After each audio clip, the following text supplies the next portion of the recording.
ग्राहक ने दुकान में दाखिल होकर दुकानदार से पूछा, केलों का क्या भाव लगाया है? दुकानदार ने जवाब दिया, केले 12 दिरहम और सेब 10 दिरहम। इतने में एक औरत भी दुकान में दाखिल हुई और कहा, मुझे 1 किलो केले चाहिए, क्या भाव है? दुकानदार ने कहा, केले 3 दिरहम और सेब 2 दिरहम।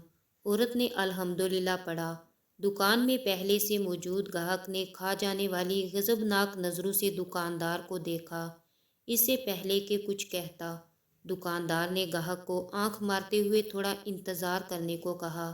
औरत खरीदारी करके खुशी खुशी दुकान से निकलते हुए बड़बड़ाई, अल्लाह तेरा शुक्र है, मेरे बच्चे इन्हें खाकर बहुत खुश होंगे।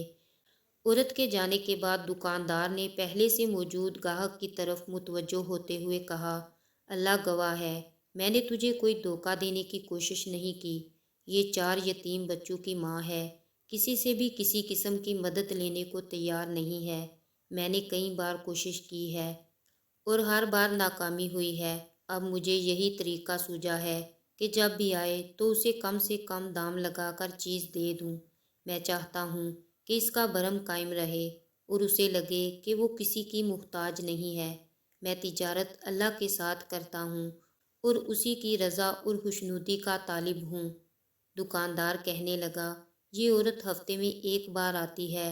अल्लाह गवाह है, जिस दिन ये आ जाए उस दिन मेरी बिक्री बढ़ जाती है और अल्लाह के गैबी खजाने से मुनाफा होता है। ग्राहक की आंखों में आंसू आ गए। उसने बढ़कर दुकानदार के सर पर बोसा देते हुए कहा, बाखुदा लोगों की ज़रूरतों को पूरा करने में जो लज्जत मिलती है उसे वही जान सकता है जिसने आजमाया हो।